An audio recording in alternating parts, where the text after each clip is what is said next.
All right, everybody, welcome to the show. This is the Fantasy Sports Boss, and holy crap, do we have a lot to get to. The first full day of Major League Baseball free agency. We already got a couple of signings, not the kind of action that we anticipated right out of the gate, but we do have some movement. There's a lot of rumors and reports that are starting to come out. I think things are really going to pick up steam tonight into tomorrow as the camps have been opened up across Major League Baseball. And of course, we have the DeShaun Watson situation that really just came down in the last half hour. No criminal charges are going to be filed against Watson. So now that opens up basically at least 6 or 7 teams to the possibility of acquiring Watson in a trade. We're going to get to all the possibilities there, which teams stand the best chance of acquiring Watson, who's interested, who should be interested. We're going to get to that a little bit later. But first, we're going to talk about the hot stove season. And already, just before we came on, Carlos Rodon is off the market. The consensus thinking was that Rodon was going to get a one-year deal, a prove-it deal, because this is a guy as talented as he is and as talented of an arm as Rodon possesses. He can never stay healthy. He throws very, very hard, a lot of torque on his arm and his elbow and his shoulder.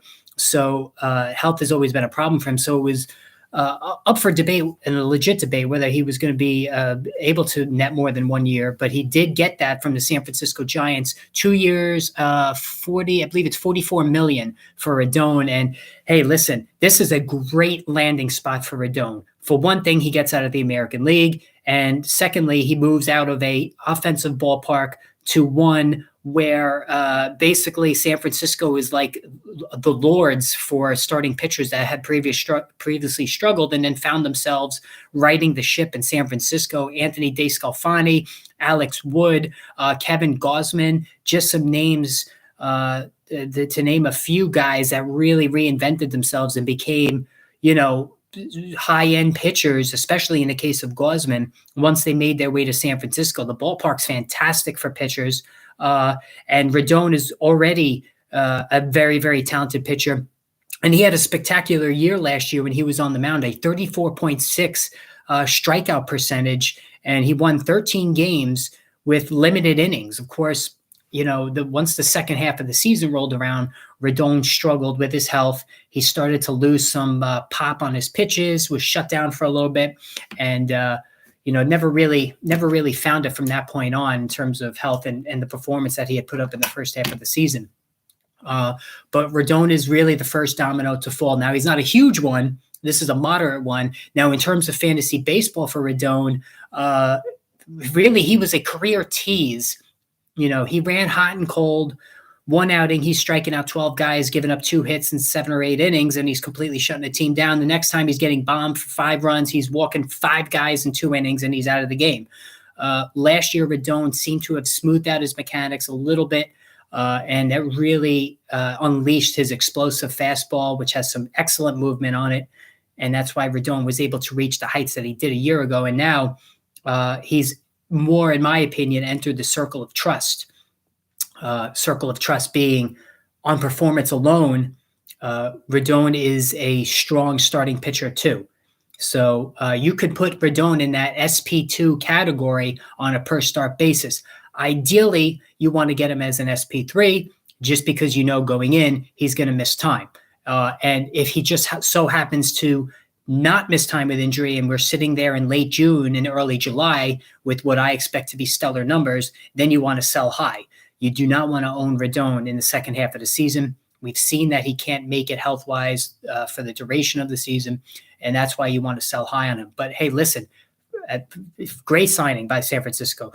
Great location for Rodon. This really worked out nicely for him, and I think now we're going to start to see some movement.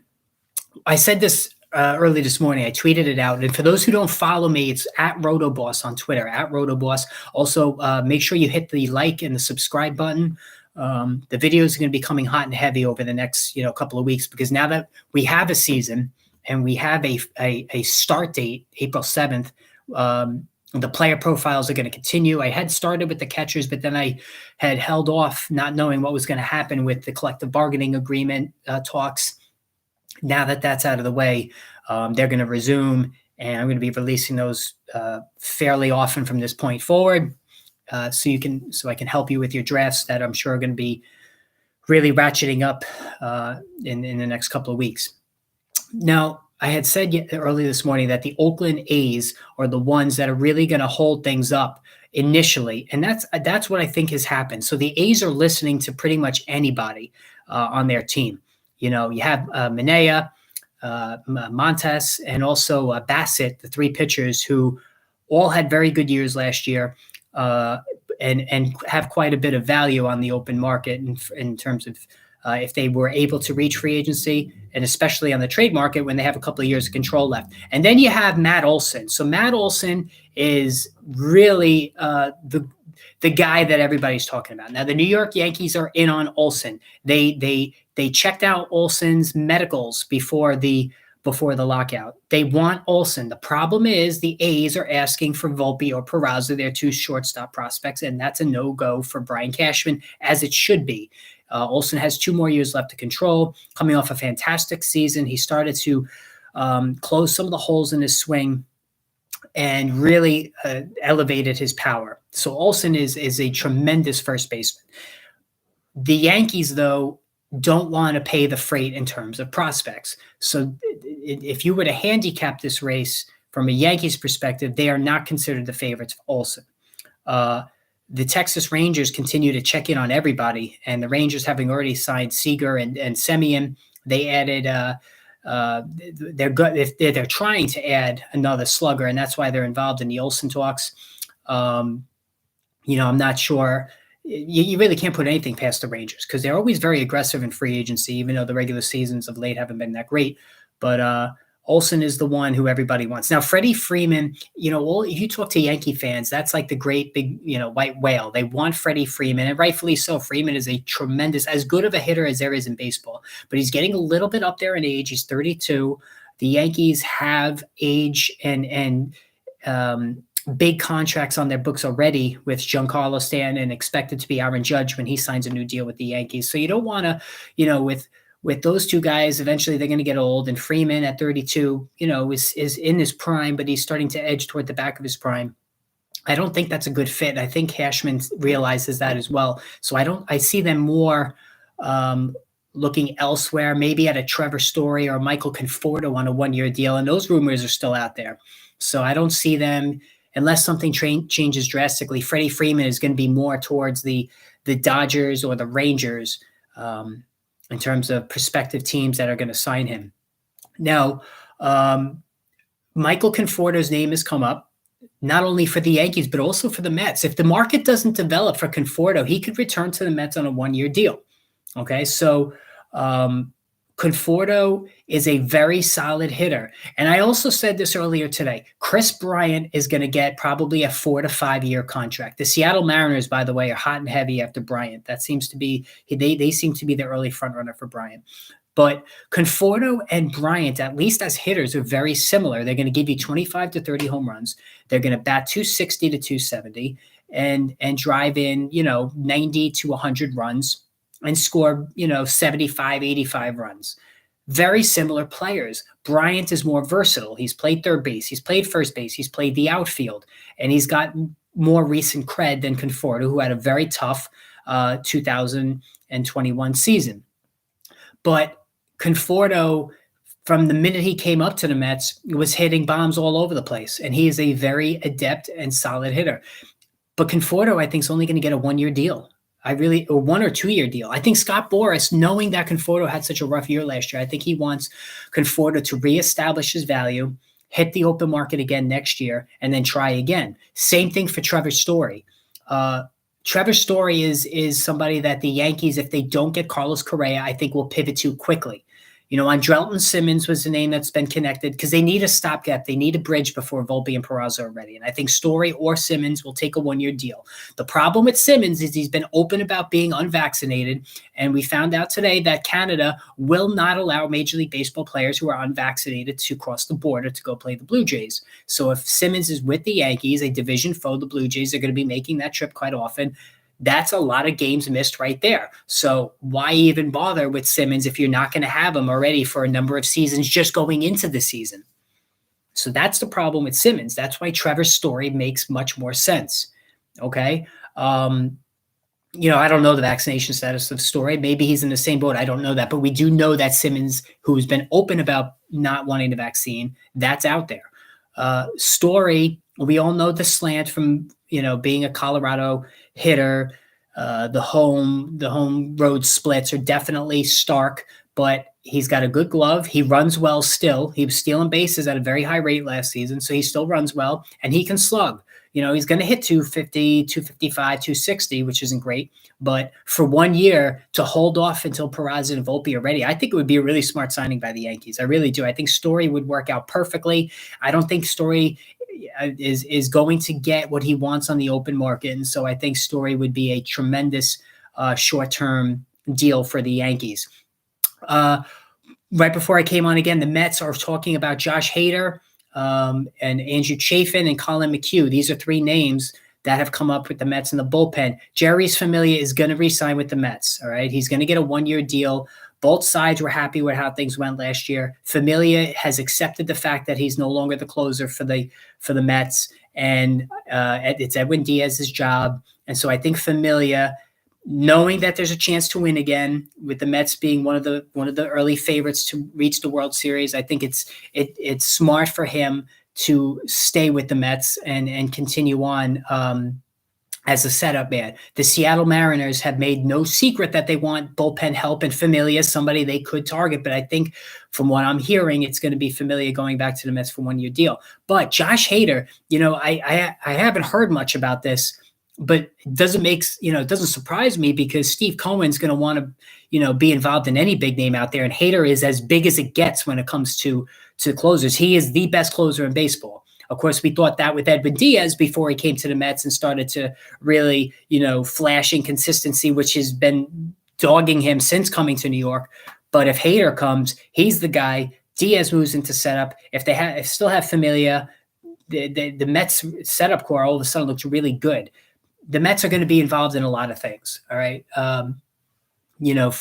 Freddie Freeman, maybe, who knows? I mean, there's nobody that's beyond the reach of Steve Cohen with the money that he has, but building up the bullpen is something that they definitely are looking into do. And Colin McHugh and Andrew Chafin, both of them, I don't think are going to, cost an arm and a leg. And I think both of those guys would be great additions to the team.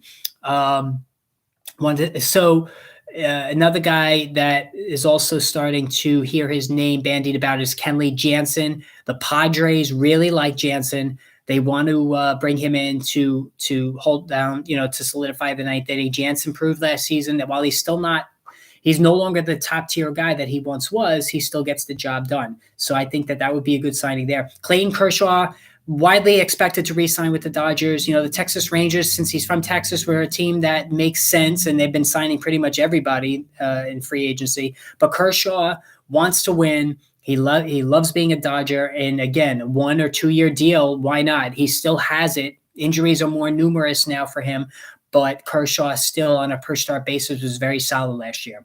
So, as I'm sitting here right now, I'm just checking to see if there's anything that's come down the pike that we could touch on. But I do think tomorrow is going to be a big day. All right. Nothing as we speak up to the second here, but I do think tomorrow is going to be the big day with camps open. Teams are ready to go, and they want to get their players in camp. And with really a condensed spring training, it really behooves the remaining free agents to sign on and get to a camp and get going there. Now for the second story of the day. DeShaun Watson has been cleared of all charges. He will not be prosecuted for the whatever you want to call it, the accusations of sexual impropriety with the masseuses, the numerous. I mean, there's so many of them. I don't even remember what the number is, but the accusations were said to be not credible. So Watson will not be charged. And since he won't be charged, the NFL really, I don't think, is going to even think about handing him a suspension. Nothing has stuck to Watson, so I don't see him being suspended for anything. So now all of a sudden, here we go. This is a huge story. Watson is going to be traded. He doesn't want to stay with the Texans, and the Texans want to move him. And the contract that he still has, which is quite onerous. So who's gonna make the trade? Who's gonna make the deal? Well, for this whole time, we always thought, oh, the Miami Dolphins, but now the Dolphins have said they're going to stick with Tua Tagovailoa. The Carolina Panthers, they make sense. Matt Rule needs to keep his job, to fight for his job this season. And they have, I believe, the 6th overall pick to offer, amongst other things. And it's going to cost a boatload for Watson. The Texans, I think, initially had asked for 3 first-round picks. Whether the Panthers are going to even be able to do that, or it is with up for debate. But Rule needs a quarterback. Sam Darnold is not the answer. Nobody in this draft, Kenny Pickett, the Malik Willis, none of these guys are considered anything close to a can't miss or even a franchise type quarterback. They're both projects, and those are considered the top 2 guys in the draft.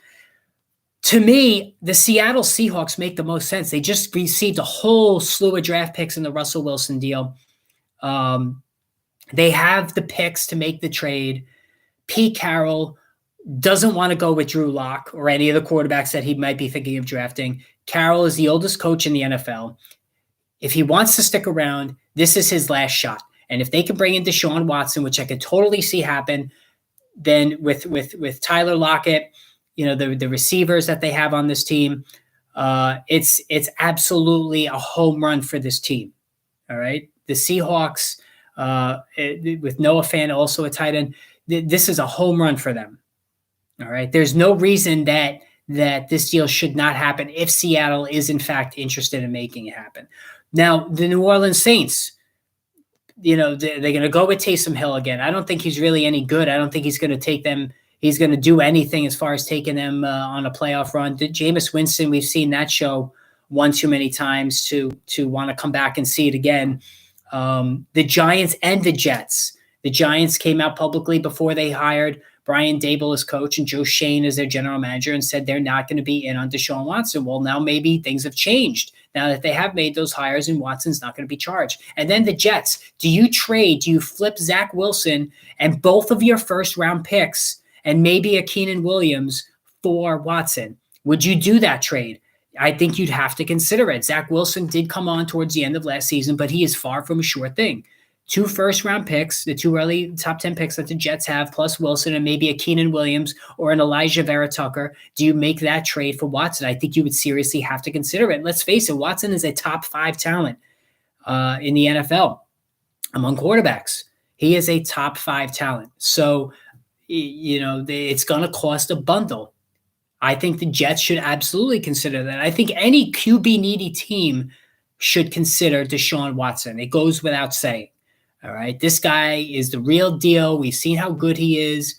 It doesn't make the best choices off the field, obviously, but that's a whole nother debate.